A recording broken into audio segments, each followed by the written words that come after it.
103,4 FM Radio Musik Asli Indonesia. Assalamualaikum warahmatullahi wabarakatuh. Waalaikumsalam Waalaikumsalam warahmatullahi wabarakatuh. Selamat siang dan salam sejahtera bagi kita semua di bulan suci Ramadan penuh keberkahan ini bagi umat Islam dan bagi teman-teman yang menjalankan ibadah Ramadan. Kami sampaikan selamat menjalankan ibadah Ramadan, ibadah puasanya semoga berjalan dengan lancar. Siang hari ini kita akan mengikuti bersama-sama paparan dan akan dilanjutkan dengan diskusi bersama Profesor Elia dari Poltekkes Bandung. Izin sebelumnya saya membacakan CV beliau. Profesor Elia Susilowati, lahir 1 Juli 1960, dosen di Politeknik Kesejahteraan Sosial, dulu STKS ya, Bu Elia ya. Dari tahun 87 sampai sekarang, saat ini beliau adalah Ketua Badan Akreditasi Kesejahteraan Sosial tahun 2019 sampai dengan sekarang. S1 di STKS, S2 di Unpad, dan S3 Produk Malaysia, University Science Malaysia. Saya membacakan itu saja secara singkat karena penelitiannya beliau banyak sekali, publikasi artikel internasional dan dalam negeri juga banyak sekali, luar biasa, dan berbagai buku-buku yang juga sudah dihasilkan, sampai dengan analisis pengelolaan sumber dana bantuan sosial. Jadi banyak sekali Bapak Ibu sekalian. Kita yang utama adalah bagaimana saat ini beliau sebagai Ketua BALKS ya. Siang ini kita akan angkat isu peranan Badan Akreditasi Lembaga Kesejahteraan Sosial dalam peningkatan peranan LKS.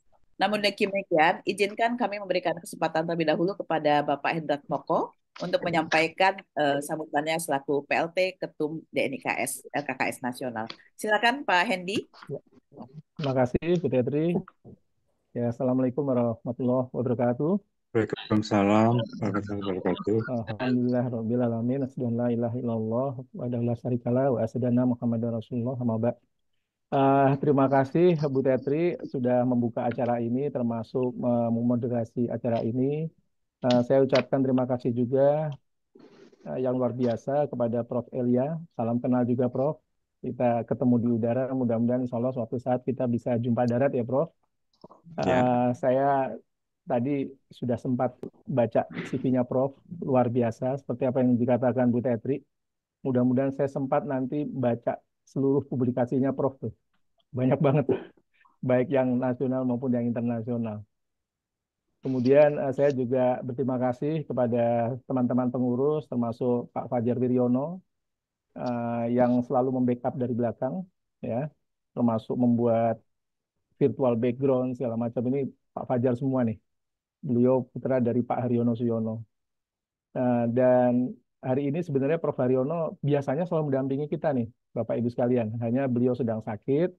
Kita doakan semoga sakitnya segera diangkat oleh Allah sehingga bisa bergabung lagi bersama kita. Ya, Prof itu setia banget mendampingi kita. Dan ide acara 2 mingguan DNIKS ini juga tercetus dari Prof. Haryono Suyono. Pak Asiswadi ada nggak ya? Kayaknya belum ada ya. Pak Asiswadi sebagai Ketua Badan Perwakilan Anggota biasanya juga hadir, tapi sepertinya belum datang. Kemudian Bapak Ibu sekalian, terima kasih atas partisipasinya. Sampai jam 13.34 pesertanya sudah 140. Tapi nggak usah khawatir, insya Allah kita bisa menampung sampai 300 peserta. Jadi pengalaman yang lalu itu yang daftar 650 peserta, Prof. Sementara kapasitas Zoom-nya hanya 100. Jadi banyak yang komplain nggak bisa masuk. Nah ini kita coba 300 peserta, mudah-mudahan mengakomodir. Acara ini penting sekali. DKS. Dan anggota ini ada 2, pertama LKKS atau BK3S di provinsi dan tingkat kabupaten, kemudian juga anggota Orsosnas, Organisasi Sosial Tingkat Nasional. Jumlahnya yang terdaftar di kami saat ini sekitar 60-an total. 60. Tapi kita sedang melakukan pendataan kembali dipimpin oleh Bu Tetri. Mudah-mudahan nanti kita bisa dapat data terbarunya. Dan kami ini, saya terutama Prof, sebagai PLT Ketum, karena Ketua Umum kita Pak Tantio Sudarmono November kemarin meninggal. Jadi sesuai ART, saya sebagai Wakil Ketua Umum diangkat sebagai PLT Ketum. Dengan tugas utamanya segera menyelenggarakan Munaslup. Jadi buat Bapak Ibu sekalian, kita DNIKS Insya Allah juga sedang mempersiapkan untuk Munaslup. Tapi selain itu, kami juga tetap melakukan kegiatan-kegiatan 2 mingguan. Ini eh, ini Bu Tetri ini yang terutama nih, yang luar biasa untuk secara konsisten menyelenggarakan kegiatan webinar 2 mingguan, nyaris tanpa tanpa ini kecuali libur, Prof. Dan Bapak Ibu sekalian. Kalau nggak libur, kayaknya kita bisa 2 mingguan terus ini. Dan alhamdulillah dari hasil webinar kita ini yang tadinya pesertanya hanya sekitar 20, 30, terus beranjak. Dan sekitar 2 minggu lalu kita melakukan webinar dengan Dr. Puji Pujiono dari IPSPI. Di situ kita bersepakat untuk melakukan kegiatan bersama. Insya Allah nanti tanggal 2 Mei, setelah Hari Buruh itu kita akan mengadakan penandatanganan MOU. Dan Bu Tetri juga sudah bisikin ke saya, ini kolaborasi ini nggak hanya dengan IPSPI, tapi juga dengan yang lain, salah satunya dengan eh, lembaga yang dipimpin oleh Prof. Elia ini. Jadi suatu saat Prof kita perlu bertemu juga dengan IPSPI dan organisasi-organisasi yang lain sehingga kita bisa bersinergi. Nanti irisannya di mana nanti kita coba bisa lihat bersama. Dari saya itu saja. Semoga acara ini bermanfaat. Dan yang paling ditunggu, Prof, nanti mungkin saya nitip ini, kira-kira buat organisasi, kalau dia terakreditasi itu manfaatnya apa, Prof? Itu yang paling penting tuh. Ya, mudah-mudahan itu nanti bisa disampaikan sehingga bisa memotivasi teman-teman untuk mengakreditasi organisasinya. Demikian, terima kasih. Terima kasih Pak Hendy atas sambutannya dan update terkininya terkait dengan DNIKS. Jadi bagi ibu bapak yang memang berminat menjadi ketum ya Pak ya, kita tawarkan. Atau ada yang punya jagoan untuk dijagokan Iya, nanti dalam musyawarah nasional luar iya. biasa untuk menjadi ketum DNIKS dengan senang hati. Baik, tanpa lama-lama Prof sampaikan paparannya sebagai bahan diskusi kita lebih lanjut nanti. Bisa kira-kira dalam 15 sampai 20 menit Prof Elia agar kita diskusinya lebih Ya, banyak. Ya, ya. silakan. Baik, terima kasih Bu Tetri. Ini adik saya Bu Tetri ini ya. Pernah kita bermalam di suku anak dalam ya, melihat camping di sana dengan Bu Tetri yang saya ingat. Yang terhormat Pak Henry sebagai PLT Ketum ya, DNIKS, Bapak Ibu semua hadirin, teman-teman Peksos nih ya banyak, dan para pengelola LKS. Terima kasih sekali atas waktunya. Saya diundang di forum ini, semoga bisa berbagi dan juga ada masukan bagi kami Badan Akreditasi LKS dan tentunya untuk kemajuan dari LKS. Baik, saya izin share screen. Baik, ini judul yang diberikan kepada saya dari Bu Tetri. Walaupun mungkin materinya dari teman-teman ada banyak asesor di sini, sepertinya itu lagi, tapi kita refresh ya. Jadi apa sih peranan Badan Akreditasi Balaks dalam peningkatan peranan LKS? Tadi sudah disampaikan juga oleh Pak Henry, apa sih manfaatnya akreditasi buat LKS ini? Nah, saya baca pertama adalah dari Undang-Undang 11 2009 tentang kesejahteraan sosial. Ternyata bahwa pelaku penyelenggara kesejahteraan sosial itu adalah individu, kelompok, lembaga kesejahteraan sosial, dan masyarakat ya yang terlibat dalam penyelenggaraan kesejahteraan sosial. Di sini disebutkan juga di ayat 7 bahwa lembaga kesejahteraan sosial ini adalah organisasi sosial, perkumpulan sosial yang melaksanakan penyelenggaraan kesos yang dibentuk oleh masyarakat, baik yang berbadan hukum maupun yang tidak berbadan hukum.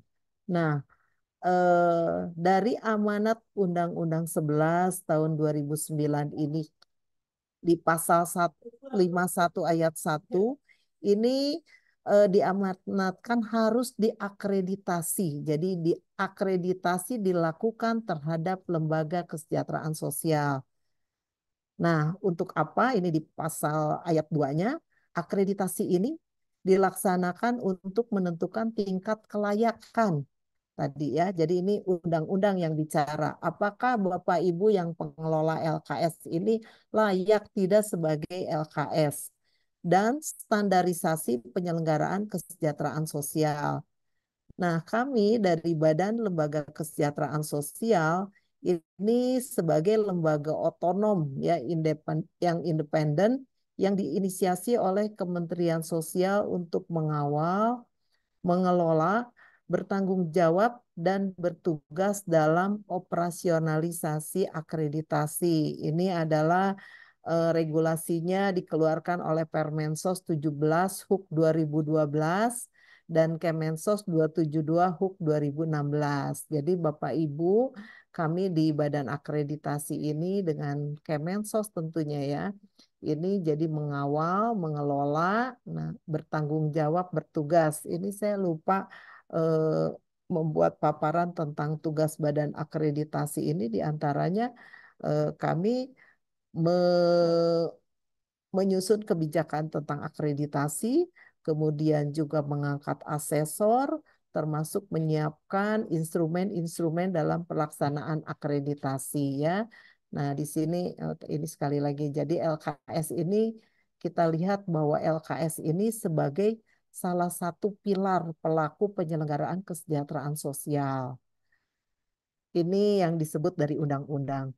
Nah, dalam periode terakhir ini dari 2020 sampai 2024, akreditasi ini menjadi prioritas nasional.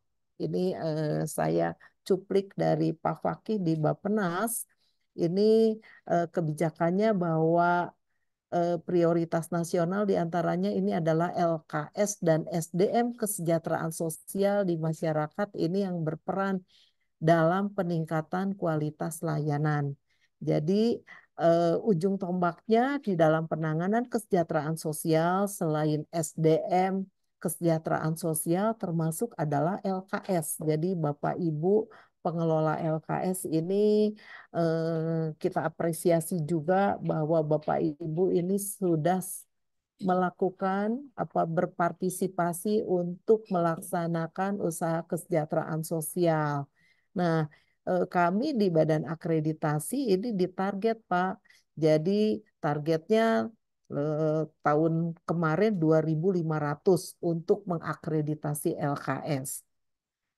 Kemudian jadi akreditasi ini bukan hanya sekedar menilai, tetapi juga merupakan proses pembelajaran bagi LKS yang menilai dirinya dan berusaha untuk memperbaiki dalam rangka mencapai standar pelayanan minimal. Jadi ternyata setelah kami melakukan visitasi akreditasi, banyak sekali LKS di pelosok-pelosok. Mungkin ini ada teman-teman dari asesor yang mereka outreach menjangkau ke di gunung ya yang nggak pernah terjangkau juga oleh dinas sosial, tetapi kami badan akreditasi karena harus menilai, ini juga kami memberikan edukasi apa yang harus diperbaiki karena ternyata program-program untuk penguatan LKS itu masih minimal ya. Jadi banyak sekali pengelola LKS ini nggak masih belum mendapatkan penguatan untuk peningkatan peran mereka dalam mengelola LKS. Walaupun sejak ada akreditasi ini ada beberapa pemerintah daerah yang mulai menyelenggarakan untuk penguatan capacity building dari pengelola LKS. Kemudian bahwa akreditasi ini juga sebagai upaya dan instrumen untuk membangun sistem manajemen mutu pelayanan di dalam lembaga kesejahteraan sosial. Ini yang kita harapkan karena sekarang ini kita juga ingin membangun sistem manajemen mutu pelayanan ini yang paling di ujung tombak adalah di LKS. Kemudian tadi juga oleh Pak Henry ditanyakan untuk apa sih akreditasi ini ya. Jadi akreditasi ini selain untuk penetapan tingkat kelayakan dan standarisasi di lembaga Kesos itu eh, ini kita merujuk pada standar pelayanan minimal yang ditetapkan oleh Kementerian Sosial. Jadi kalau yang diakreditasi itu apakah hanya LKS masyarakat? Tidak ya, tentunya kita juga mengakreditasi UPT milik pemerintah, UPT milik pemerintah daerah, termasuk unit pelayanan langsung yang dilakukan oleh masyarakat. Baru-baru ini kita juga membuat instrumen untuk menilai sentra. Jadi walaupun pastinya punya masyarakat dan punya pemerintah pasti berbeda ya, tetapi ada standar-standar yang juga harus dipenuhi. Bahkan mungkin kalau kita lihat punya pemerintah di SDM-nya ada, tetapi mungkin manajemen untuk pemantauan kasusnya karena sibuk ya. Nah, ini yang nanti mungkin kita akan bicara tentang standar-standar. Nah, tujuan akreditasi ini yang utama adalah melindungi masyarakat dari penyalahgunaan praktik pekerjaan sosial. Jadi jangan sampai masyarakat atau pemerlu pelayanan kesejahteraan sosial ini menjadi apa ya, korban atau objek, tetapi LKS ini harus betul-betul melindungi masyarakat ya, terutama di LKSA. Kalau kalau saya meriksa LKSA itu kita yang paling kalau saya yang paling cerewet ya, itu gimana perlindungan anaknya ya. Jangan sampai mereka ini udah makan gratis, sekolah gratis, jadi korban gitu ya. Nah, atau diterlantarkan. Kemudian juga meningkatkan kualitas pelayanan kesejahteraan sosial, termasuk meningkatkan peran aktif pemerintah, pemerintah daerah, dan masyarakat dalam meningkatkan kualitas penyelenggaraan kesejahteraan sosial. Alhamdulillah sejak ada akreditasi ini, beberapa pemerintah daerah mulai menganggarkan untuk untuk meningkatkan peran LKS. Jadi selama ini yang tidak ada kegiatan untuk penguatan LKS, sekarang di beberapa Pemda sudah mulai ada kegiatan. Walaupun kapasitasnya hanya berapa LKS, nanti gantian gitu. Tetapi alhamdulillah saya lihat beberapa pemerintah daerah sudah ada program, artinya mereka menerima rekomendasi dari kami Badan Akreditasi LKS. Kemudian ini kalau capaian yang sudah kita akreditasi dan reakreditasi. Jadi reakreditasi ini kita mulai dari 2013. Ini ada beberapa LKS. Jadi di masyarakat ini ada LKS anak, ada LKS disabilitas, lansia, ada LKS untuk BWBP ex napiter ya. Kemudian ada LKS Gepeng, ada LKS korban penyalahguna nafsa, ODA, tuna sosial, dan TPPO. Kemudian juga ada yang terakhir ini kita merespon juga LKS yang melakukan pemberdayaan sosial, tuna tuna sosial dan KPO. Nah, ini ada 9.282 yang sudah kita akreditasi. Jadi ada yang akreditasi, ada yang reakreditasi. Ini data terakhir 2023, semuanya ada 9.282. Kemudian apa yang harus disiapkan untuk akreditasi ini? Pertama, walaupun tadi di undang-undang bahwa Orsos LKS itu ada yang tidak berbadan hukum, tetapi ketika diakreditasi kita melihat legalitas lembaganya ya. Jadi akte notarisnya, SK Kemenkumhamnya, izin operasional yang dikeluarkan oleh Dinas Sosial. kemudian profil lembaganya, siapa dia, kemudian programnya apa, termasuk mereka membuat surat permohonan akreditasi dan untuk melakukan akreditasi itu harus diketahui oleh dinas sosial sehingga ada surat rekomendasi dari dinas sosial. Nah, kami di Badan Akreditasi ini sudah punya sistem. Jadi, teman-teman LKS yang akan melakukan akreditasi ini bisa masuk ke dalam sistem HTTP akreditasi Kemensos Go ID ya. Nah, jadi nanti mereka bisa daftar asal mereka siapkan ID emailnya. Nah, ketika mereka masuk ke dalam sistem, mereka nanti akan memilih instrumen sesuai dengan eh, layanannya dan mereka akan melakukan self assessment. Jadi menilai dirinya sendiri. Nah, dari 6 standar, saya akan jelaskan standar yang dinilai. Nah, sebetulnya ketika mereka memaknai apa saja, apakah dia sesuai atau tidak dari pernyataan di dalam instruksi, menjadi satu media belajar juga. Termasuk di dalam instrumen ini kita juga sediakan bahan-bahan bacaan untuk akreditasi ini. Instrumen yang tersedia, jadi mereka bisa menilai ini sebetulnya standarnya ada 6 standar, 5 standar hampir sama, tetapi programnya yang berbeda. Karena nanti ada satu standar hasil, jadi ketercapaian itu mereka apa. Nah, ini ada tadi sesuai jenis layanannya. Jadi ini kita sudah punya 15 instrumen sesuai dengan jenis LKS yang ada di masyarakat. Apa saja yang dinilai dalam akreditasi ini? Kalau saya nih posisinya di perguruan tinggi itu ketika diakreditasi ada 9 standar. Untuk LKS di masyarakat yang dinilai hanya 6 standar. Ya, jadi mudah Bapak Ibu, walaupun kalau saya ketemu dengan pengelola LKS, guru-guru, dia bilang ada 8 standar. Nah, ini 6 standar yang dinilai. Pertama, standar programnya, kemudian proses layanannya, standar manajemennya, standar SDM, standar sarana prasarana, dan standar hasil layanan.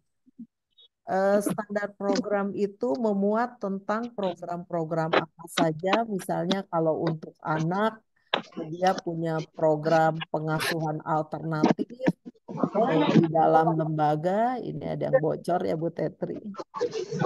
Kemudian kemudian juga jangkauannya. Nah, pelaksanaan programnya seperti apa itu sebetulnya ada tergambar nanti di instrumen kami. Kemudian juga standar proses layanan, Bapak Ibu, ini saya sudah merujuk pada proses praktek pekerjaan sosial.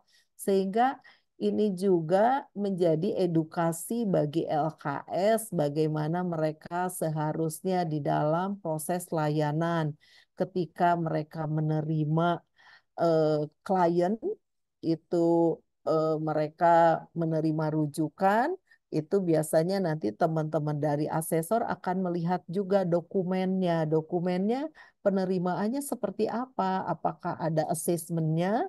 Nah, kemudian nanti assessmentnya siapa yang melakukan assessment? Seharusnya memang yang melakukan assessment itu pekerja sosial. Jadi kalau kita baca dari Permensos 30 2011 tentang Standar Nasional Pengasuhan Anak, ketika LKS terima anak, itu harusnya dia lapor ke dinas sosial dan dinas sosial akan menugaskan pekerja sosial untuk melakukan assessment. Apakah kliennya ini eligible, apakah memang dia memerlukan bantuan. Nah, ini kalau sekarang ini sudah mungkin uh, dia akses nggak sesuai dengan terakses ke DTKS karena sekarang program e-akreditasi kami juga harus ada by name, by address ya namanya. itu itu akan masuk datanya juga ke Pusdatin ya, data-data yang dilayani oleh teman-teman LKS ini juga harus sekarang apa by name by address-nya. Kemudian nah hasil assessment ini apakah dari hasil assessment ini tentunya ada kesimpulan apa sih rencana kebutuhan dari klien. Jadi ini sudah merujuk kepada individual care plan ya, individual rencana layanan. Karena di LKS sering juga kita temukan layanannya tuh kolektif, dikasih makan, pokoknya ya mereka tinggal, sekolah, padahal kebutuhan klien itu berbeda-beda. Jadi sebetulnya kita juga sudah mulai mengarahkan kepada pengelola, pengasuh ya di LKS untuk melakukan assessment individual sehingga bisa merespon sesuai dengan kebutuhan klien. Ini yang sering tidak ditemukan walaupun sekarang sejak akreditasi teman-teman asesor ke lapangan ini dia melihat form assessment-nya tapi jarang ada kesimpulan dari hasil assessment sehingga ini apa yang diperlukan. Kemudian pelaksanaan layanannya bagaimana yang diterima oleh klien. Nah, ini akan tergambar proses layanan ini di file. Jadi kalau teman-teman asesor itu ke lapangan untuk verifikasi memeriksa, dia meriksa catatan dari file klien. Ini kalau lengkap, ini prosesnya tergambar. Termasuk juga bisa dilihat kinerja dari LKS. Oh, LKS ini sudah memberikan layanan apa saja, termasuk juga klien. Nanti kalau akan merujuk klien, catatan kasus kliennya ini lengkap ya, termasuk juga terminasinya. Kalau misalnya satu klien ini dia kapan mengakhiri pelayanan. Jadi biasanya teman-teman asesor ini meriksa dari file-file klien ya. Nah, ini proses layanannya. Sering juga LKS, Bu, kami juga melakukan proses layanan ini, tetapi tidak ada buktinya, tidak ada pencatatannya. Dan kita harapkan juga teman-teman LKS ini kita bisa lihat dari teman-teman asesor yang memvisitasi, menilai itu tahapan layanannya seperti apa. Apakah sesuai dengan standar. Kemudian yang standar ketiga ini berkaitan dengan manajemen dan organisasi. Karena organisasi saat ini adalah digerakkan oleh visi dan misi lembaga. Apakah lembaga ini punya visi misi dan sesuai dengan layanannya? Karena kadang-kadang teman-teman asesor ini memeriksa juga visinya apa, layanannya apa. Nah, ini juga kadang-kadang kita juga memberikan masukan kepada LKS. Kemudian juga tentunya berkaitan dengan legalitas lembaga, izin pendiriannya, izin operasionalnya, hal ini juga menjadi penting sekarang ini kalau ada kasus-kasus kekerasan, kadang-kadang kita juga ditegur dari badan akreditasi. Bu, di sana ada kasus kekerasan, bagaimana akreditasinya?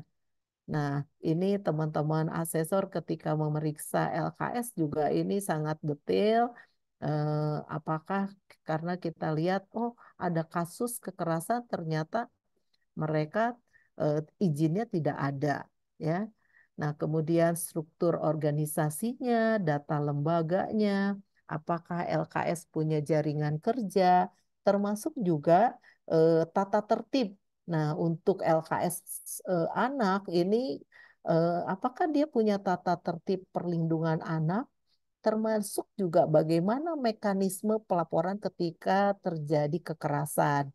Itu kita tanyakan juga ya, jangan sampai anak-anak atau penerima manfaat ini adalah kelompok yang powerless karena dia nggak bisa bicara. Nah, di lembaga harus ada juga terkait dengan mekanisme pelaporan ketika terjadi kekerasan.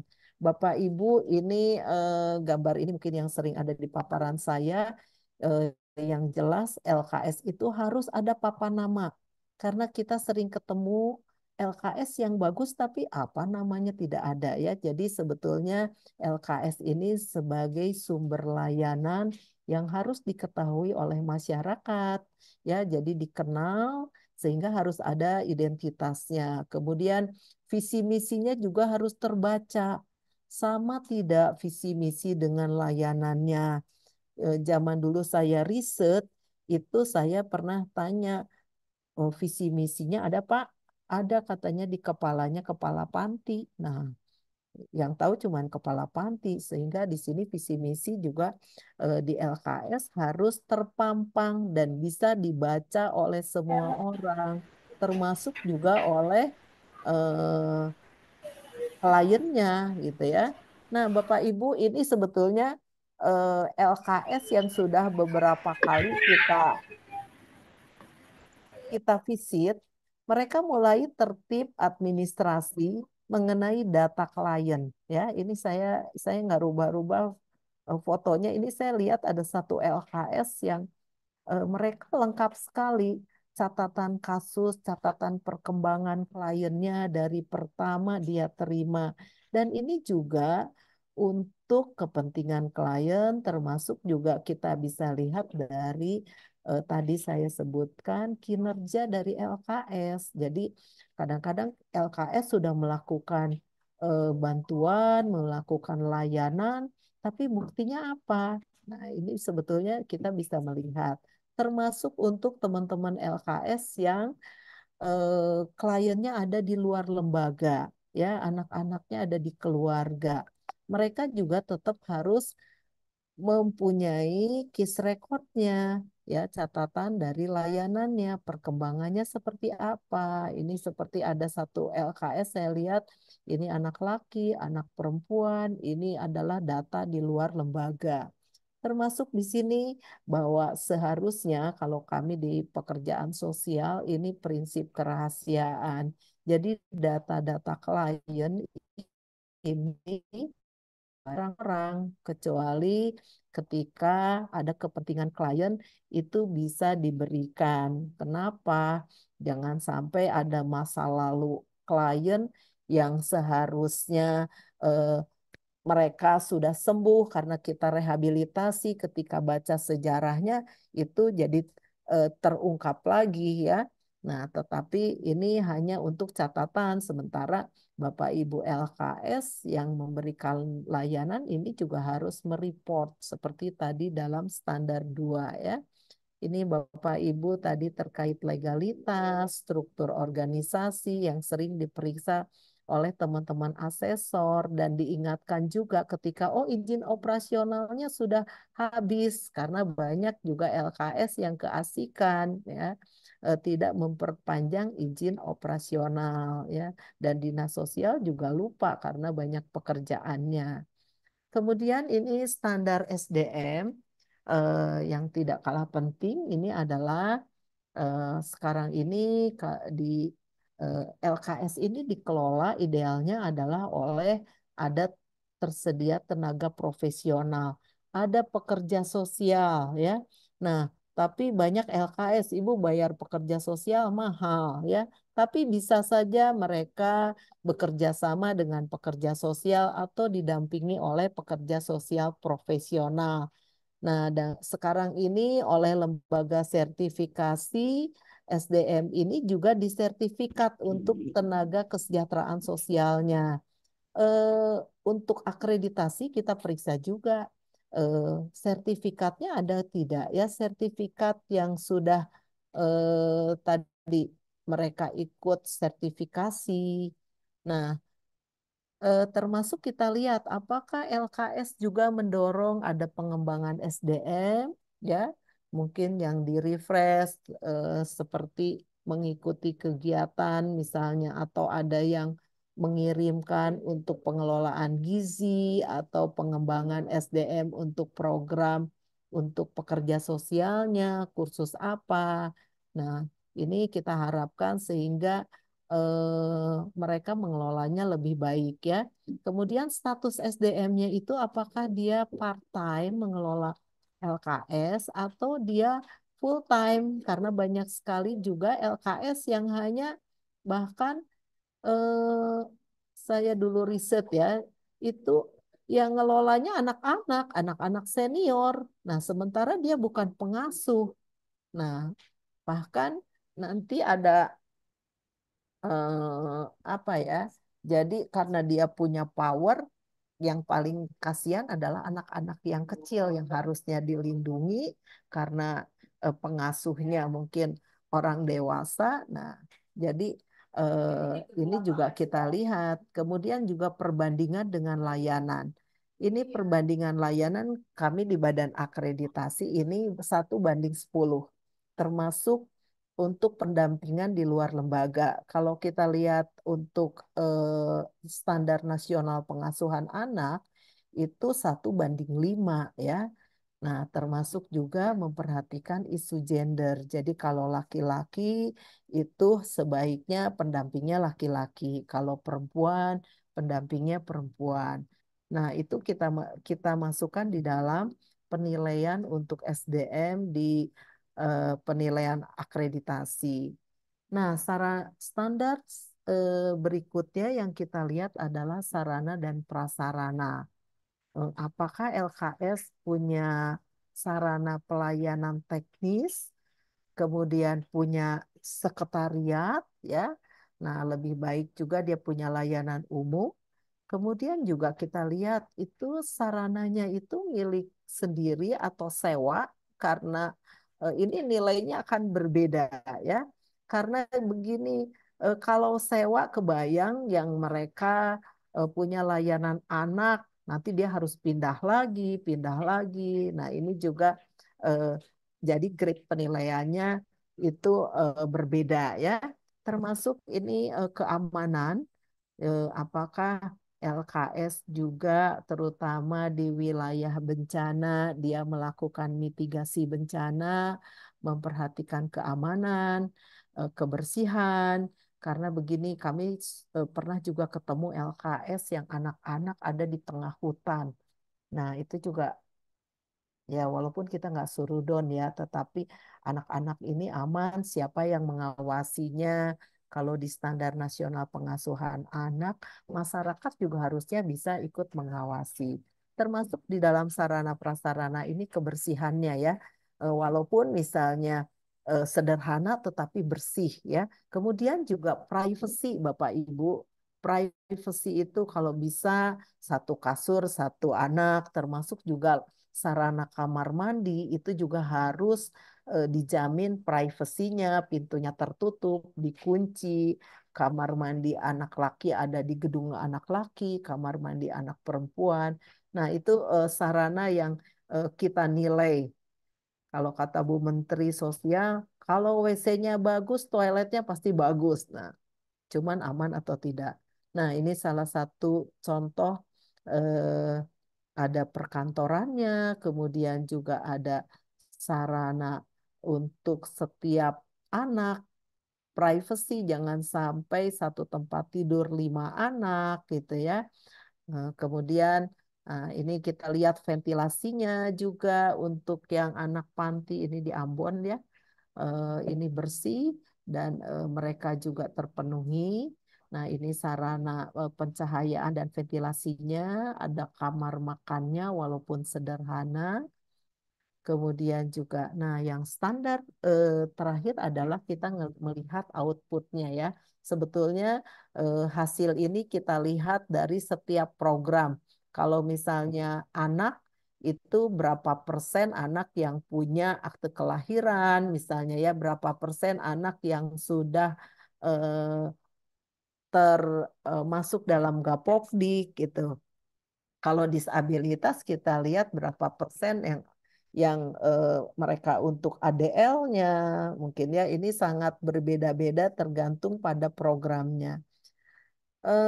Penilaian di dalam akreditasi ini ada studi dokumentasi, kemudian ada FGD, ada wawancara, teman-teman asesor melakukan observasi. Nah, sambil proses penilaian, Karena kita harapkan teman-teman asesor juga paham terhadap instrumennya, dia juga bisa memberikan masukan-masukan untuk perbaikan. Bapak Ibu, ini proses bisnis dalam akreditasi. Jadi LKS ini bisa mengajukan secara mandiri masuk ke e-akreditasi. Ini bisa login, kemudian dia melakukan pengajuan untuk akreditasi, mempersiapkan dokumen seperti yang saya sampaikan, dan mereka melakukan isi instrumen. Nah, di situ mereka sebetulnya self assessment. Jadi mereka juga sudah memperkirakan saya ini ada di posisi mana. Nah, apabila eh, ajuan tadi sudah masuk ke sistem kami, kita verifikasi. Jadi kebetulan kantornya di Pusdiklat Bank Prof ya, kantor Badan Akreditasi. Nah, kemudian nanti kami akan menugaskan asesor untuk mengvisitasi, menilai dalam rangka verifikasi termasuk kelengkapan datanya, mereka tadi wawancara, kemudian melakukan penilaian teman-teman asesor, dan asesor melakukan penilaian. Selain penilaian dengan angka, ada kualitatif juga. Dan di sini nanti mereka wajib juga memasukkan rekomendasi yang bisa dilihat oleh LKS ya. Nah, jadi dari hasil ini kita akan mengolah data, kemudian menetapkan hasil. Nah, di sini ada masa sanggah dari hasil pleno, misalnya nilainya apa, kemudian tapi ada yang dari asesor, nanti kita undang juga asesor, itu ada yang kayaknya tidak berkenan, itu bisa ada masa sanggah 2 minggu, bisa kita diskusi lagi terkait dengan hasil penilaian. Kemudian nanti hasil pleno ini akan kita input di e-akreditasi, dan teman-teman LKS sekarang bisa mendownload hasil sertifikasinya langsung. Jadi kita sudah paperless. Nah, ini dan dari hasil pleno ini kita juga eh, memberikan rekomendasi kepada dinas sosial, ke kabupaten kota, provinsi, dan Kementerian Sosial ini dalam rangka perbaikan, karena kami dari Badan Akreditasi LKS hanya menilai saja dan memberikan rekomendasi. Nah, nilainya ini Bapak Ibu ada baik sekali A, ini berlaku 5 tahun. Kalau dia mencapai nilai antara 175 sampai 200 itu A ya. Namun harus sesuai dengan 6 standar tadi, ada pekerja sosialnya. Tapi ini berat sekali kalau A ini, apa ada pekerja sosialnya, apa sesuai dengan standarnya. Nah, jadi kita akan kembali menilai lagi 5 tahun lagi, tetapi kebanyakan setelah yang A itu dinilai, ternyata dia jadi C karena dia tidak mempertahankan kualitas layanan. Kalau B ini berlaku 3 tahun, C berlaku 2 tahun, dan ada juga yang tidak memenuhi standar sehingga tidak bisa dinilai ya. Tetapi kalau mereka memperbaiki dengan mempelajari instrumen, mereka bisa mengajukan lagi. Ini hasil rekomendasi tadi sudah saya sampaikan. Jadi memberi rekomendasi untuk perbaikan dan peningkatan LKS sesuai dengan 6 standar tadi. Jadi teman-teman LKS sekarang bisa melihat apa sih yang perlu diperbaiki di link e-akreditasinya. Kemudian kami juga memberikan rekomendasi kepada Dinas Sosial Kabupaten Kota. Saat ini sistem kami Dinas Sosial Kabupaten Kota bisa masuk juga ke link LKS yang ada di Binam oleh mereka. Kemudian ke Dinas Sosial Provinsi, kemudian kami juga memberikan rekomendasi ke Kementerian Sosial, terutama ke yang membawahi LKS ini ada 2 Direktorat Jenderal Rehabilitasi Sosial dan Pemberdayaan ya. Kemudian juga ke Pusdiklat Bank Prof. Dulu kita berharap ada pelatihan-pelatihan yang di-arrange untuk memberikan penguatan kepada LKS-LKS. Demikian Bu Tetri, mudah-mudahan 15 menit ya kita bisa diskusi. Baik, terima kasih. Kita tepuk tangan dulu, Prof. Elia. Komprehensif sekali penjelasannya. Saya tidak menarik kesimpulan, tapi beberapa poin yang saya highlight adalah akreditasi ini sudah dilakukan sejak tahun 2013. Kemudian ada 9 klaster dan ada sampai dengan akhir 2023 ada 9.282 lembaga yang terakreditasi. Kemudian ada 6 standar yang harus dipenuhi oleh LKS. Kemudian juga ada tingkatan akreditasi mulai dari A, B, C sampai dengan BDP tadi ya. Belum dapat peringkat akreditasi. Kemudian yang menarik hasil akreditasinya itu sendiri langsung bisa diunduh ya Bu ya. Ya, bisa diunduh Oleh sekarang ya. sekarang bisa diunduh, luar biasa. Jadi mudah-mudahan teknologi informasi itu mempermudah berbagai urusan kita, bukan menjadi bahan perdebatan ya. Baik, Ibu Bapak sekalian, seluruh peserta, saya melihat sudah ada 2 yang raise hand. Di sini ada, bahkan bertambah Pak Wibowo nampaknya. Tadi saya melihat ada Dr. Andes Haji Busroni, kemudian Sutena Suruda, siapa tadi ya? Kemudian yang terakhir ini Pak Wibowo LKSA Panti Asuhan Yatim Putra Muhammadiyah Jogja.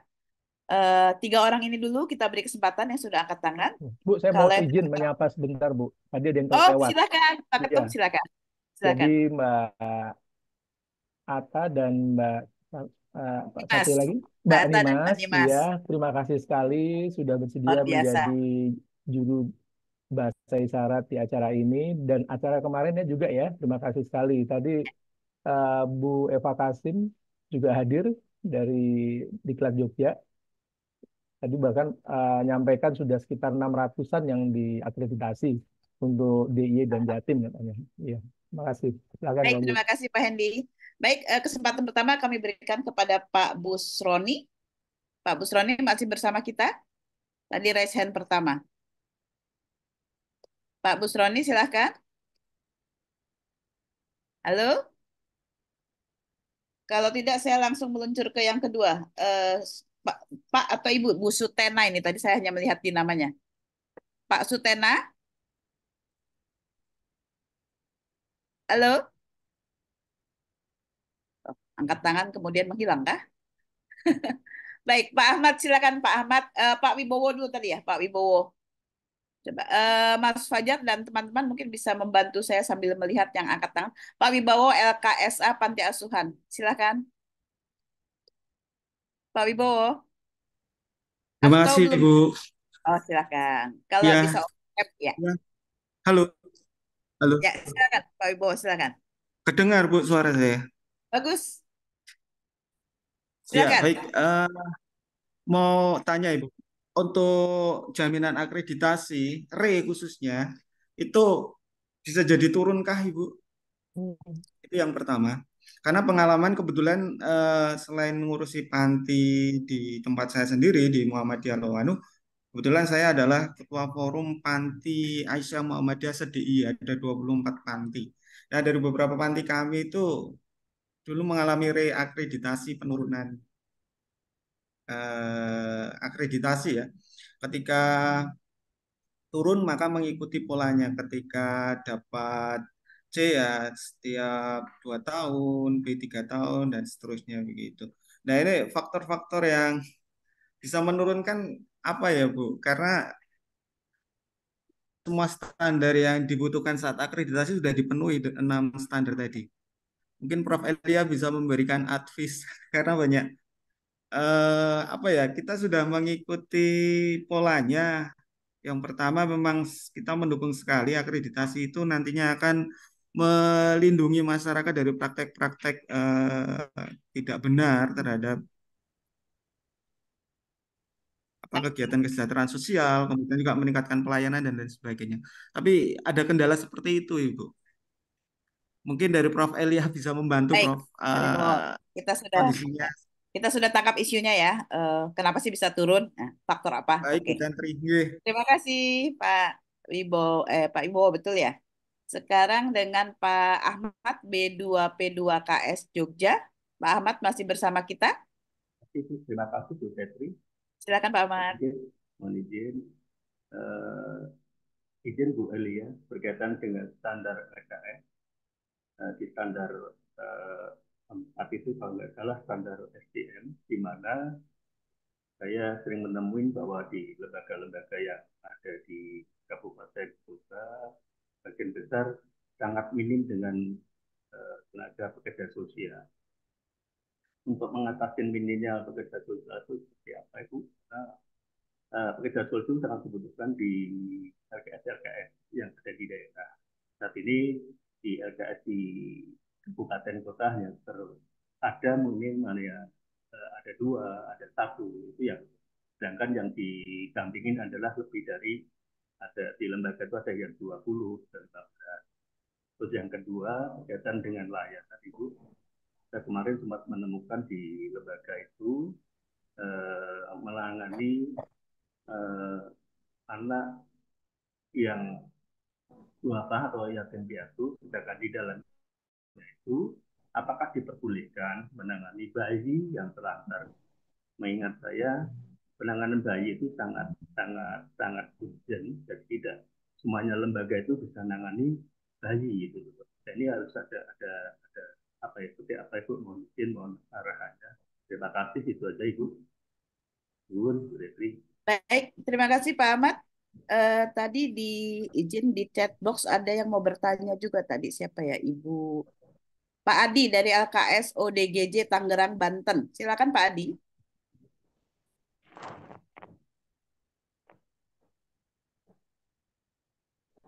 Pak Adi, masih bersama kita kah? Atau belum? Pak Adi Senge. Halo, Pak Adi. Nggak dengar sepertinya. Mic-nya belum dibuka. Unmute dulu Pak Adi. Nah, sudah. Oke, sudah. Ya, Oke. silakan. Ya, selamat siang Bapak Ibu.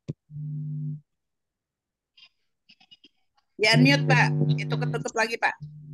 Ya unmute dulu Pak, ketutup lagi Bapak mikrofonnya.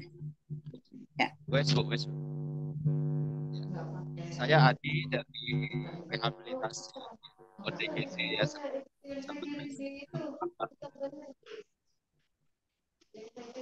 Ini Bapak Ibu. Suaranya nggak jelas Pak Adi. Mungkin nggak usah pakai earphone, mungkin bisa lebih jelas terkadang. Oke, baik Bu. Nah, tuh lebih jelas Bu. Pak. Ya. Oke. Saya mau izin bertanya Bu. Tahun kemarin kami diizinkan untuk ikut akreditasi, dan alhamdulillah sahabat kasih berkesempatan divisit langsung oleh Ketua Balak dari Bandung, Ibu. Waktu itu Pak, siapa ya saya lupa, beliau ke sini dan melihat langsung keberadaan panti. Kebetulan kami ada di Tangerang dan kami mengurusi ODGJ yang kami khususkan hanya dari jalanan tok Bu, tidak dari keluarga, hanya dari jalanan semua. Dan hanya kami tidak tidak mendapat grade-nya karena tidak memiliki tenaga profesional Bu, tidak memiliki tenaga profesional, dan itu yang menjadi kendala kami sampai hari ini Bu, masih sampai hari ini. Kalau mungkin LKS anak mungkin tidak terlalu, orang mungkin banyak yang tertarik Bu, tapi kalau untuk ODGJ saya rasanya kayak untuk orang mau tertarik buat jadi datang ke sini untuk mendampingi kami itu susah sekali Bu, karena satu, takut, sudah pasti takut. Dan itu yang kami alami. 14 tahun kami berjalan Bapak Ibu, kami sudah mengupayakan segala macam cara untuk kami bisa mendapatkan tenaga profesional yang bisa membantu kami di yayasan, tapi belum dapat sama sekali. Dan itu kami sudah menyampaikan ke dinas sosial terkait, ke kecamatan khususnya, itu juga biasanya ada, tetapi ya seperti itu, dan itu yang jadi kendala kami Bapak Ibu. Lalu itu yang kemudian saya mau tanyakan, lalu kalau misalkan kami belum punya tenaga profesional untuk membantu kami di panti, apakah kami masih bisa untuk masuk ikut akreditasi? Dan kalau kami masih bisa masuk untuk ikut akreditasi, kira-kira dijamin nggak kami mendapatkan grade-nya, Bu? Seperti itu, Bu. Oke, baik. Lalu maaf ya, yang terakhir Ya, Bu, izin Bu, yang terakhir Bu, izin Bu, punten Bu, punten yang terakhir Bu. enggak, silakan. Eh, apakah dengan kemudian kami mengikuti akreditasi ini, manfaat dan tujuan untuk kami di panti apa? Mohon maaf sekali lagi, saya tidak menjelekan instansi manapun, tidak. Tetapi 14 tahun kami berjalan dengan rasa hormat yang tinggi. Kami harus berjuang sendiri untuk menghidupi organisasi. Dan itu yang saya mau tanyakan, apakah dengan kemudian kami mendapatkan akreditasi, kami bisa mendapatkan jalan untuk khususnya ODGJ dari jalan ini, mereka mendapatkan hak mereka dari negara. Karena ada undang-undang yang melindungi itu, bahwa fakir miskin, orang-orang terlantar, itu dilindungi oleh negara. 14 tahun kami berjalan dengan ODGJ dari jalan ini, rasanya saya sampai sempat bilang ke dinas sosial waktu itu, kayaknya nggak ada negara di Indonesia, tapi alhamdulillah sih ada sih negara Indonesia gitu loh. Seperti itu sih Bu. Itu saja yang mungkin saya mau tanyakan ke Bapak Ibu. Terima kasih atas waktunya dan waktu yang diberikan kepada kami. Selamat siang Bapak Ibu. Selamat siang. Prof. Elia, satu lagi ya, sekaligus dulu buat 4 ya. Ibu Elyun Paipa. Silakan. Yes, terima kasih. Assalamualaikum warahmatullahi wabarakatuh. Selamat siang, Prof. Elia dan Ibu Tantri. Baik, ini kami ingin sharing juga terkait kemarin pengalaman untuk rekan-rekan akreditasi. Kebetulan kami di Panti Aisyah Kadipiro sebetulnya, tapi sekaligus juga LKKS begitu ya, saat mendampingi rekan-rekan akreditasi itu ternyata dari 9 LKS itu hanya 2 yang dapat nilainya A, yang lainnya itu C gitu ya.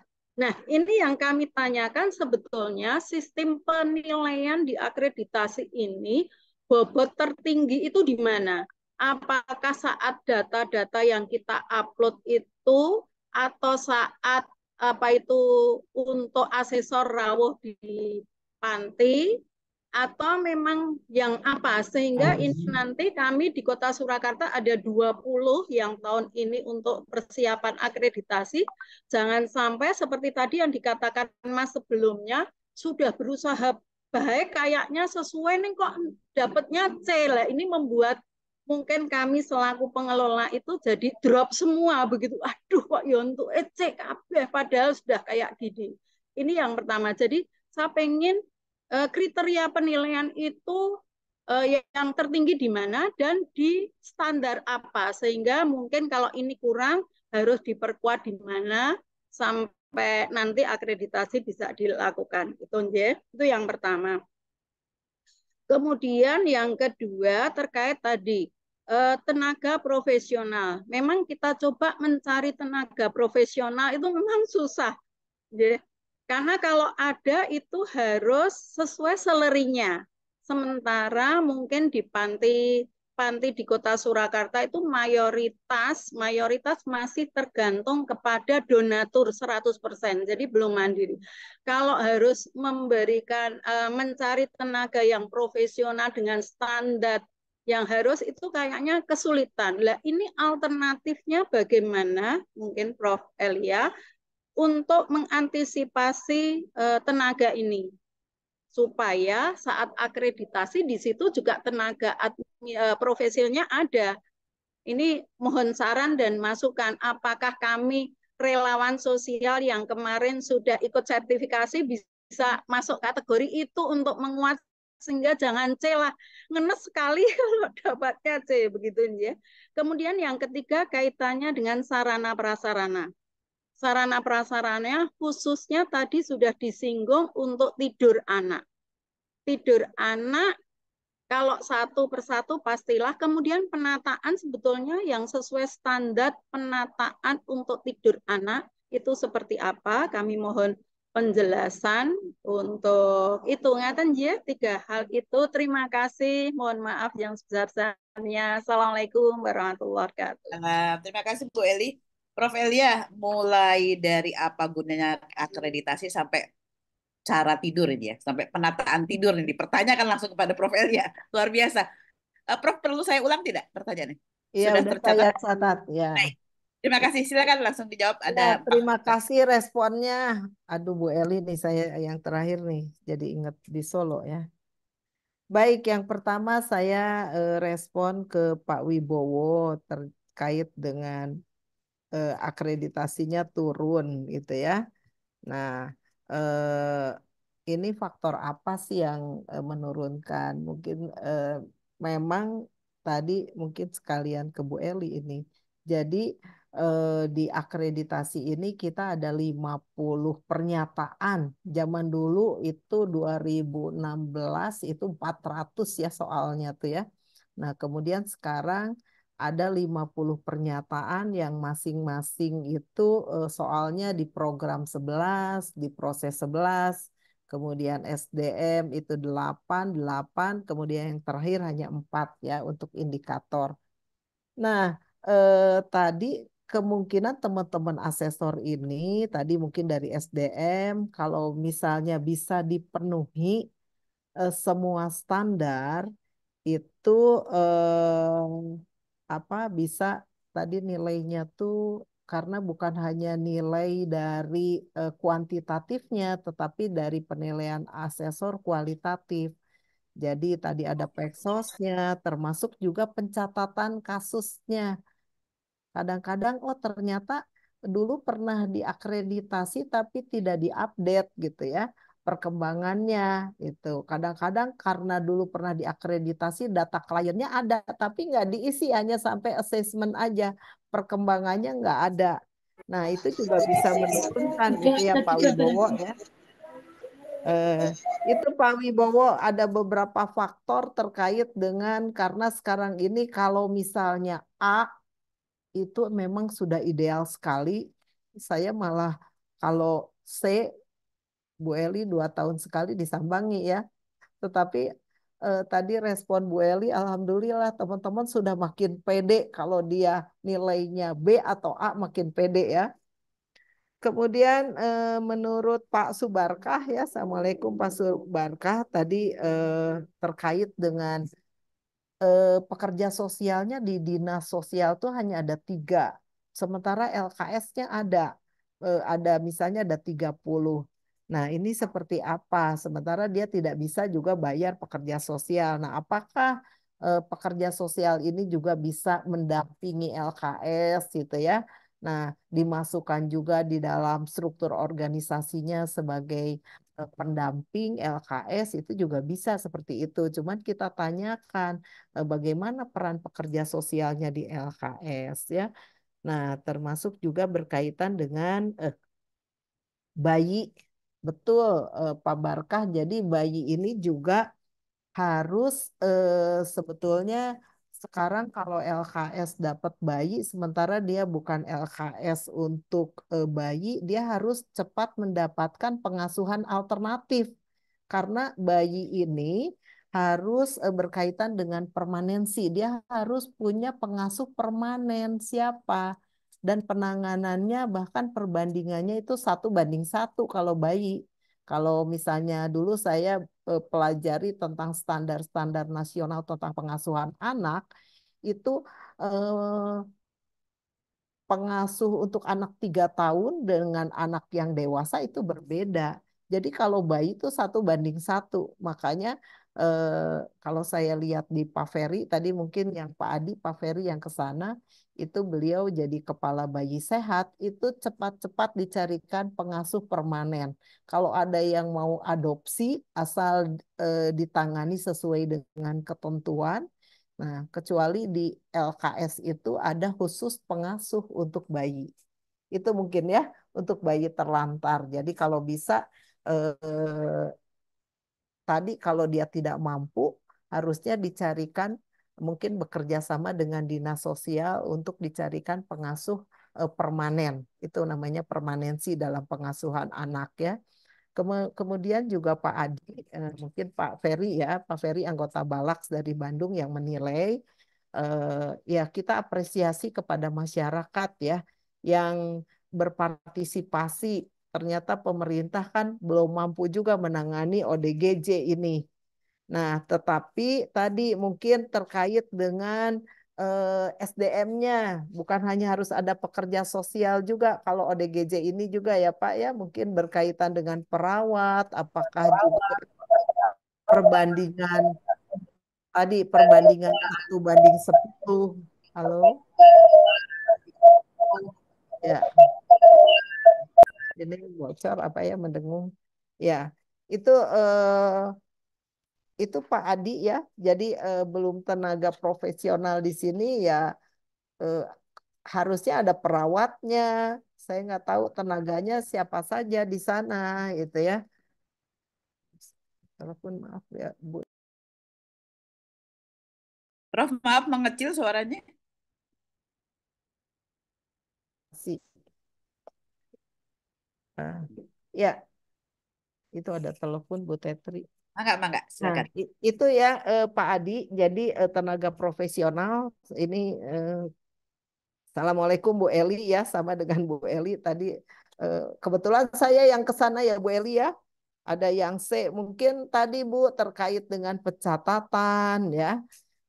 Kalau sekarang teman-teman juga sudah disertifikasi, alhamdulillah ini juga bisa menjadi dasar untuk peningkatan nilai mungkin ya.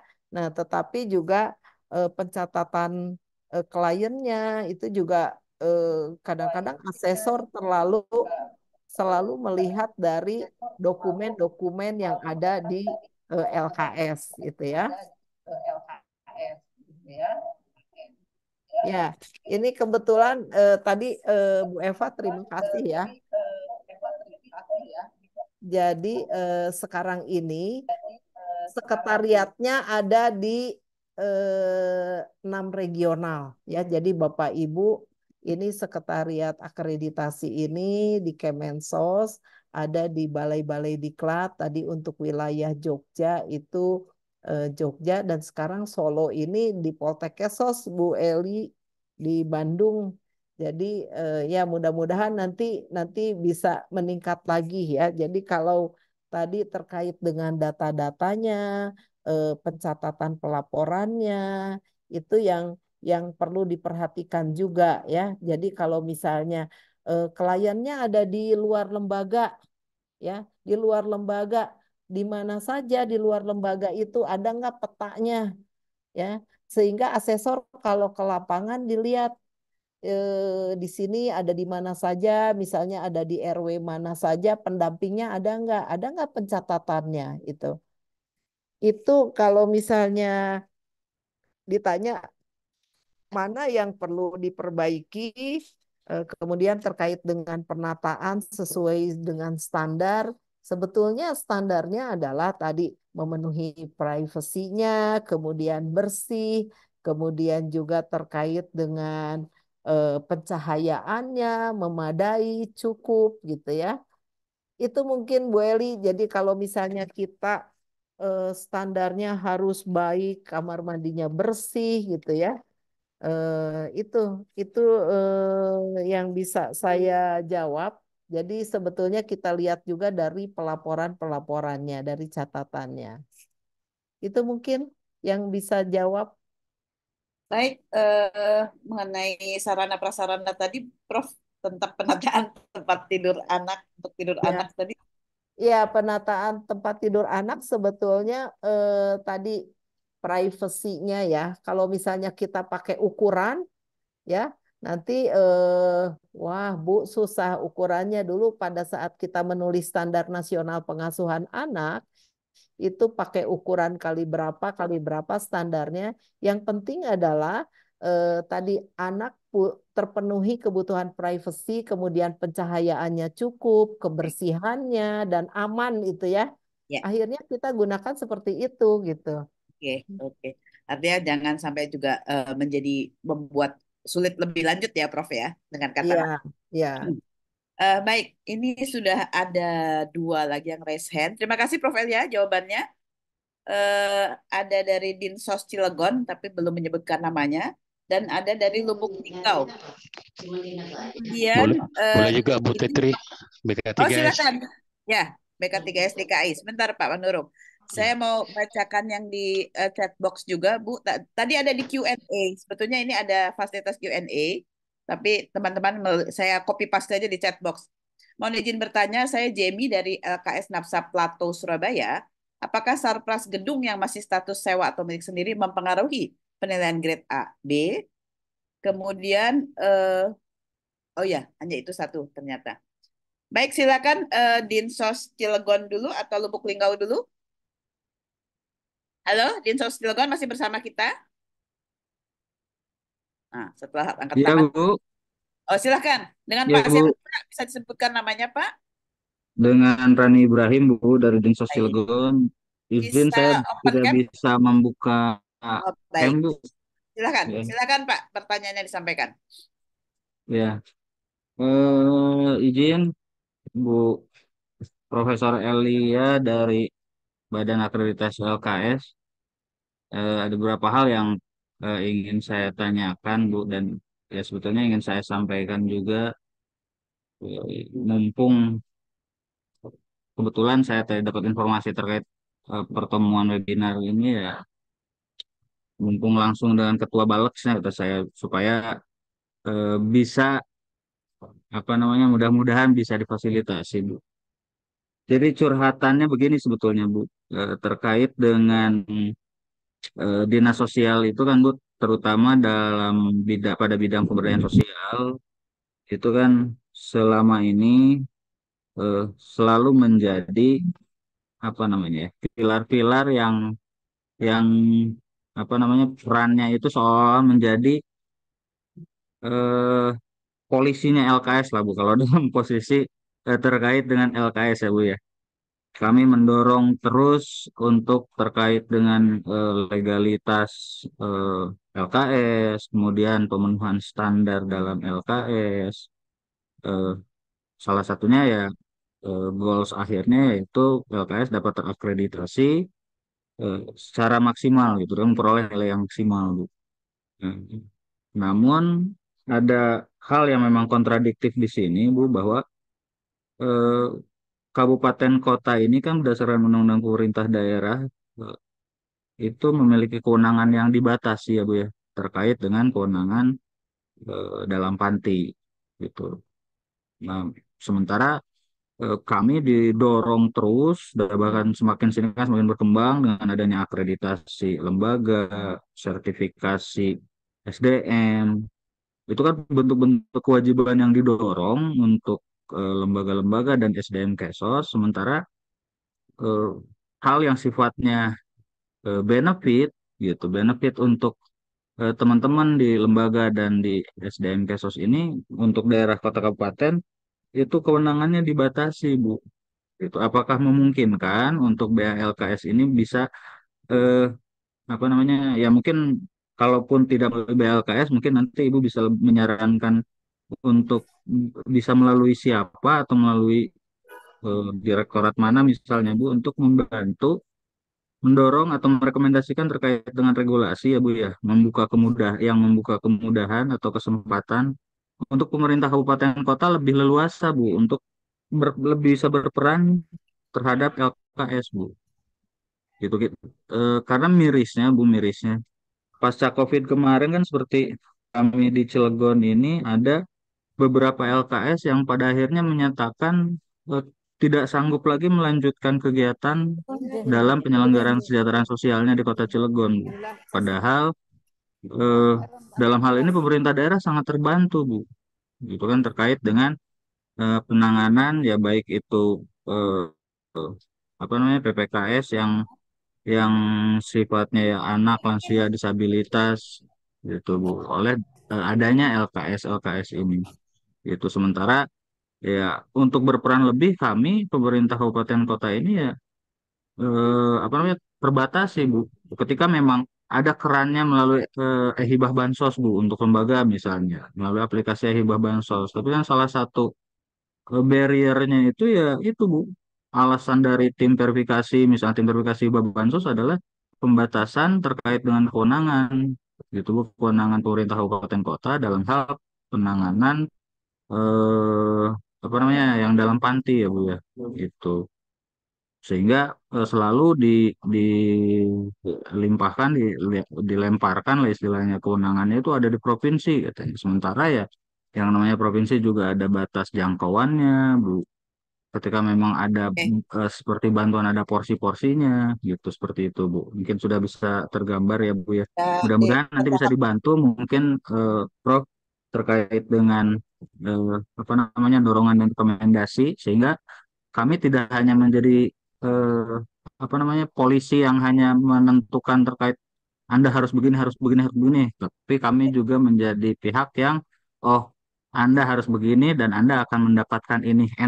Bu Prof kalau apa namanya kita menyampaikannya seperti itu ya. ya, Itu ya. satu mungkin ada satu lagi Prof, tapi ini hal lain ya Prof ya. Eh, saya ingin menanyakan kalau terkait dengan asesor Badan Akreditasi LKS itu Prof. Apakah bisa berasal dari Dinas Sosial Kabupaten Kota, misalnya, Prof, dari jabatan fungsional yang ada di Dinas Sosial Kabupaten Kota, dan apakah proses rekrutmennya, misalnya per tahun atau seperti apa gitu, Prof, apa informasinya? Itu Oke, mungkin mudah-mudahan ada informasi yang terupdate, Prof. baik kita Ya baik, sepakat mungkin ya. itu aja, Bu Moderator. Ya, Terima kasih. Assalamualaikum sama-sama. warahmatullahi wabarakatuh. Waalaikumsalam. Lubuk Linggau, apakah akan jadi menyampaikan pertanyaannya atau komentarnya? Lubuk Linggau? Kalau tidak, kami beri kesempatan kepada BK3 SDKI. Silakan, Pak. Halo, Ya, terima kasih Ibu Tetri. silakan, Pak. Saya, pertanyaan saya mungkin agak spesifik. Kita tahu bahwa LKS ini banyak yang dibentuk oleh keluarga-keluarga, belum profesional. Nah, dengan adanya akreditasi yang dibentuk oleh pemerintah, CQ, Kementerian Sosial, kalau sudah apakah ada sanksi kalau LKS ini tidak mendapatkan akreditasi atau turun atau apa gimana? Apa ada uh, satu sanksi kepada masyarakat yang membentuk satu LKS atau panti kalau tanpa karena kita tahu untuk membentuk panti itu memerlukan dana tenaga dan profesi. Sementara kalau kita lihat yang sekarang ini di masyarakat yang tamatan STKS, kalau kita minta arahan juga tentu ada honornya. Sementara LKS itu berjuang untuk mencari donatur-donatur dari mana-mana. Jadi bagaimana? Satu LKS yang terdiri dari susunan keluarga, keluarga inti, keluarga.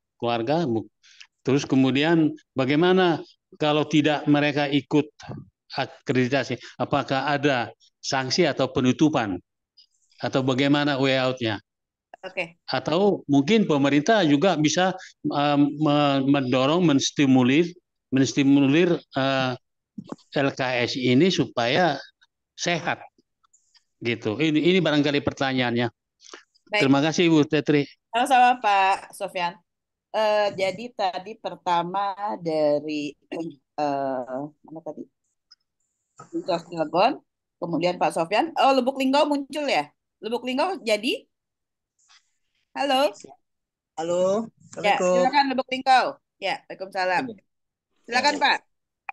nah, ini mengenai masalah LKS, Pak Bu, LKSA, Panti Umar Ibn Khattab. Kami dari Lubuk Linggau, nama Abdul Rasid, Bu, Ketua Panti Umar Ibn Khattab. Nah, tentang masalah akreditasi, ini memang kami Umar Ibn Khattab itu sudah melaksanakan akreditasi itu A, Bu, akreditasinya sekarang. Nah, tapi banyak pembenahan yang perlu kami perbaiki untuk pelaksanaan akreditasi ini. Nah, pertama tentang masalah akreditasi ini, kadang-kadang Pak Ibu kami rumitnya di tentang administrasi pengasuhan. Siapa ya Laura?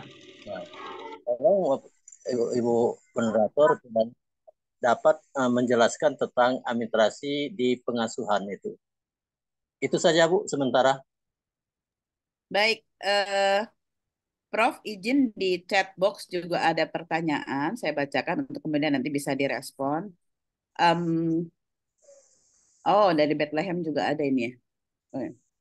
Mayor Susanto dari LKSH Bethlehem Semarang, apakah jumlah anak panti dapat mempengaruhi penilaian akreditasi? Contohnya akreditasi yang sudah diikuti 50 anak, kemudian akreditasi berikut jumlah anak hanya 30 orang. Mohon penjelasannya. Terima kasih. Sekaligus juga ada, terima kasih Mas Agustus, Kang Agustus dari PSPI. Nah, bagi LKS yang belum ada Peksosnya, bisa langsung berhubungan dengan DPD IPSPI di provinsi masing-masing. Silakan Prof. Melia untuk merespon 3 pertanyaan tadi.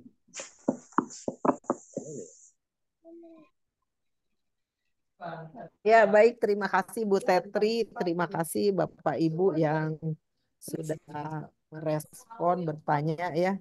Yang pertama tadi dari Cilegon ya, dari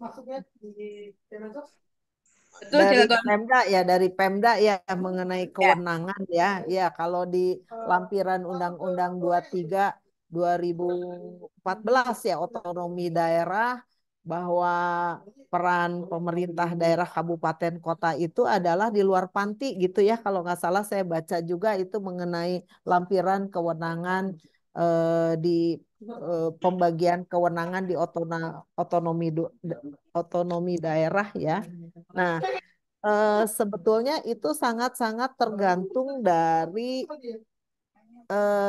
Pemdanya ya, terkait juga dengan kebijakan di dalam, soalnya akreditasi ini kita tidak bicara bantuan, walaupun sekarang ada atensi bantuan dari Kemensos, atensi melalui untuk LKS, untuk penerima manfaat LKS itu diatensi juga ketika akan memberikan bantuan itu harus ke LKS yang sudah terakreditasi.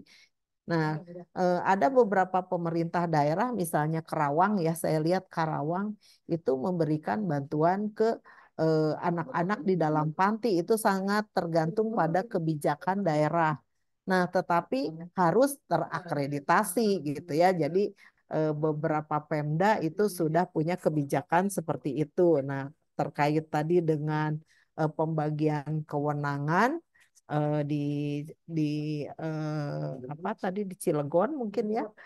Nah, itu sebetulnya sangat tergantung dari pemerintah daerahnya. Jadi bagaimana komitmen pemerintah daerah terhadap kesejahteraan sosial di dalam wilayah kerjanya. Jadi kalau memang kita merujuk ke lampiran Undang-Undang 23 2014, kabupaten kota memang di luar panti gitu kan. Nah, sehingga itu juga ada yang sangat strict daerah hanya memberikan bantuan ke yang di luar panti. Nah, ini yang saya nggak tahu, mungkin perlu direview juga ini Undang-Undang 2023 2014 tentang pembagian kewenangan terutama lampiran terkait dengan sosial ini, kesejahteraan sosial ya.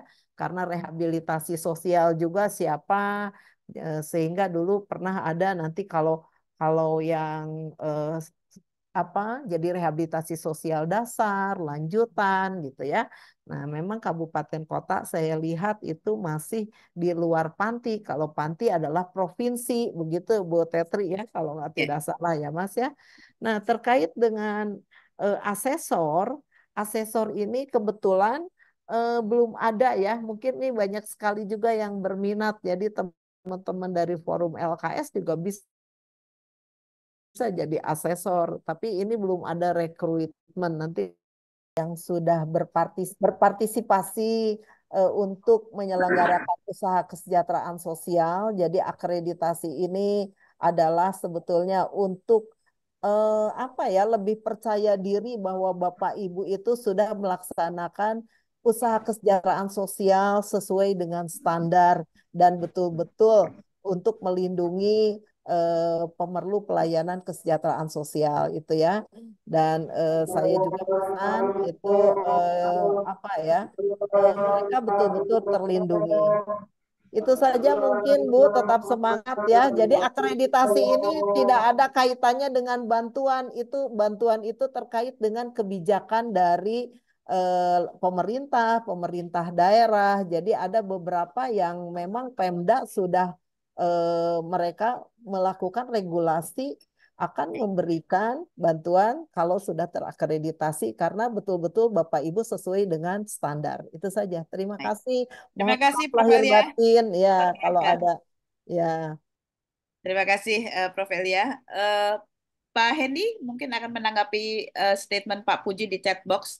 Perlu Wah, duduk bersama antara IPSPI, BALKS, dan oh iya, setuju sekali. DNIKS. Setuju sekali ya Prof. Izin Prof, nanti kita atur waktu kita bertemu dengan apa IPSPI juga ya Prof ya. Nanti Ya. diatur waktunya Prof. Terima kasih. Baik. Last but not least, mungkin Prof. Elia, Pak Hendy, dan Ibu Bapak semua, bahwa salah satu fungsi DNIKS memang memastikan adanya pekerja sosial di LKS itu sendiri. Sehingga perlu fungsi-fungsi sinergi dan kolaborasi antara DNIKS dengan BK3S Provinsi dan Kabupaten Kota. Dan juga tentang advokasi yang disampaikan Prof. Elia tadi, baru beberapa provinsi dan kabupaten kota yang memiliki pergub, perbub, perwali, atau perda tentang pelaksanaan kesejahteraan sosial. Ini menjadi menarik. Mungkin ini juga PR yang pernah kita diskusikan dengan Kemensos, CQ, Direktorat Pemberdayaan Masyarakat. Nanti dengan Prof. Elia, dengan Pak Puji, Pak Hendy bisa kita diskusikan lebih lanjut. Bagaimana agar semua daerah memiliki payung hukum di masing-masing wilayahnya sehingga memudahkan pelaksanaan KESOS itu sendiri. Bukan begitu ya, Prof? Untuk memudahkan dan berbasis kinerja tentunya dan nanti berbasis anggaran. Baik, Ibu Bapak sekalian, mohon izin kita akhiri sampai di sini pertemuan kita dengan topik peranan Badan Akreditasi Lembaga Kesejahteraan Sosial dalam peningkatan peranan LKS yang sudah bersama-sama kita ikuti bersama Prof. Elia dari Poltek Kesos Bandung. Saya selama memandu dan memoderasi acara ini tentu ada salah kata, salah ucap atau salah tindak. Mohon dibukakan pintu maaf yang sebesar-besarnya. Sampai jumpa pada webinar yang akan datang setelah 1 Syawal Idul Fitri. Mohon maaf lahir batin, semoga lancar semuanya yang menjalankan ibadah Ramadan. Amin. Wassalamualaikum warahmatullahi wabarakatuh. Waalaikumsalam.